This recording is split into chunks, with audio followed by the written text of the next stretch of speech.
بسم اللہ الرحمن الرحیم۔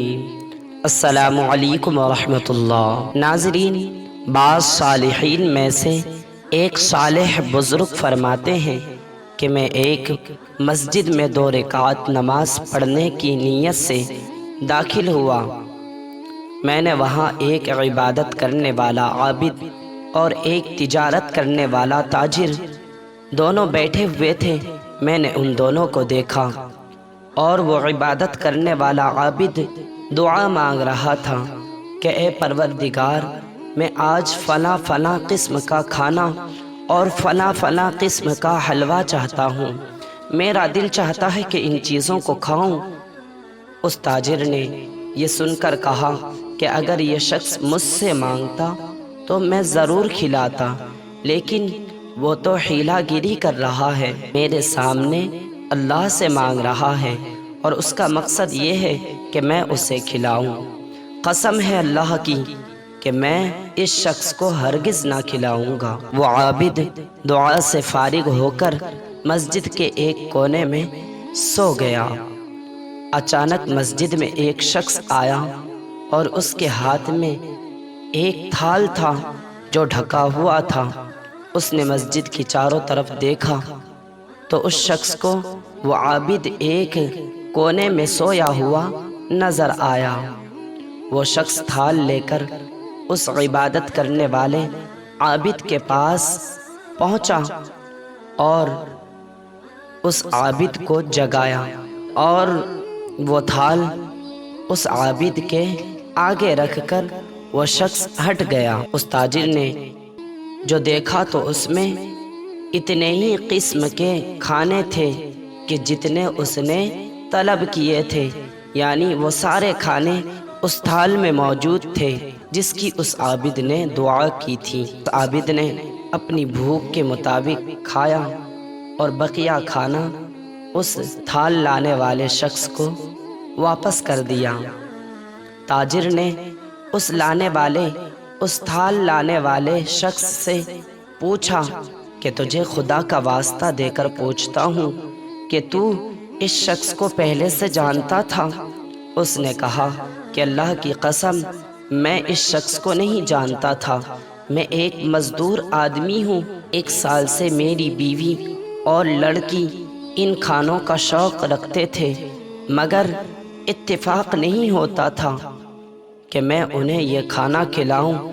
آج میں نے ایک شخص کا بوجھ اٹھایا، ایک شخص کے گھر میں مزدوری کی تو اس نے مجھے 1 مثقال سونا دے دیا۔ میں نے اس 1 مثقال سونے سے گوشت وغیرہ خرید لایا اور میری بیوی پکانے لگی۔ اسی درمیان میری آنکھ لگ گئی۔ خواب میں میں نے رسول اکرم نور مجسم صلی اللہ تعالی علیہ وسلم کو دیکھا۔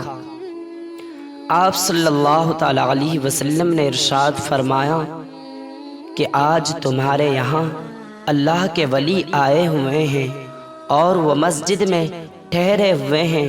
تم نے جو کھانے اپنے اہل و عیال کے واسطے پکائے ہیں، ان کھانوں کا اس ولی کو بھی شوق ہے۔ یہ کھانا اس ولی کے پاس لے جاؤ اور اپنی حاجت کے مطابق وہ ولی کھا لیں گے اور اللہ رب العزت تمہیں بقیہ کھانا میں برکت دے گا۔ اور اے شخص، میں تیرے لیے جنت کی کفالت کرتا ہوں، یعنی اللہ رب العزت تجھے جنت عطا کرے گا۔ وہ شخص کہنے لگا کہ میں نے بیدار ہو کر اس حکم کی تعمیل کی۔ تاجر نے کہا کہ اے شخص، میں نے اس شخص کو یہ کھانا اللہ سے مانگتے سنا تھا۔ پھر تاجر نے پوچھا کہ تو نے ان کھانوں پر کیا صرف کیا ہے، یعنی ان کھانوں کے کتنا خرچ کیا ہے، ان کھانوں کو تیار کرنے میں کتنا خرچ کیا ہے؟ اس شخص نے کہا کہ 1 مثقال سونا خرچ ہوا ہے۔ تاجر نے کہا کہ مجھ سے 10 مثقال سونا لے کر اپنے ثواب میں مجھے بھی ایک حصہ دار بنا لے۔ اس نے کہا کہ یہ نہیں ہو سکتا۔ تاجر نے کہا کہ 20 مثقال لے لے۔ اس نے کہا کہ نہیں، پھر تاجر نے کہا کہ اچھا 50 مسقال سونا لے کر اپنے ساتھ مجھے بھی شریک کر لے۔ اس نے کہا کہ نہیں۔ تاجر نے کہا کہ اچھا 100 مسقال لے کر مجھے اپنے ثواب میں شریک کر لے۔ اس نے کہا کہ قسم ہے اللہ کی، میں ہرگز ایسی چیز کو کہ جس کی نبی کریم صلی اللہ تعالیٰ علیہ وسلم نے ضمانت لی ہے، میں اس چیز کو ہرگز نہیں بیچوں گا، اگرچہ تو ساری دنیا کی دولت میرے قدموں میں رکھ دے، پھر بھی میں اس چیز کو کبھی نہیں بیچوں گا، یعنی اپنے ثواب میں تمہیں کبھی نہیں شریک کروں گا۔ اگر تجھے اجر لینا تھا اور یہ چیز لینی تھی تو مجھ سے پہلے تو نے اس عبادت کرنے والے عابد کی خواہش پوری کی ہوتی، مگر اللہ تعالیٰ جسے چاہتا ہے اسے اپنی رحمت کے ساتھ مخصوص کر لیتا ہے۔ ناظرین، راوی کہتے ہیں کہ تاجر اپنی غفلت سے بہت نادم ہوا، مگر اس کی ندامت نے کچھ نفع نہ دیا۔ اب وہ نادم ہو کر شرمسار ہو کر بھی اس کا کچھ فائدہ نہ ہوا، اور وہ تاجر پریشان ہو کر مسجد سے نکل گیا اور پریشان ہی رہا۔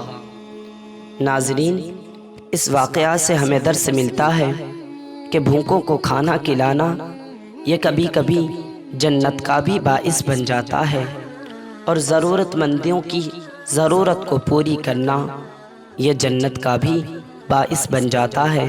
اسی لیے ناظرین، گزارش ہے کہ ضرورت مندوں کی ضرورت کو پوری کریں، بھوکوں کو کھانا کھلائیں، اور اگر ویڈیو آپ کو اچھی لگی ہے تو ویڈیو کو صدقہ جاریہ کے طور پر اپنے عزیز و اقارب اور دوستوں تک ضرور شیئر کریں، تاکہ انہیں بھی ان باتوں کا کچھ علم ہو۔ اور آپ سے گزارش ہے کہ نمازوں کی پابندی کرتے رہیں اور اپنی آخرت کو بہتر بنائیں۔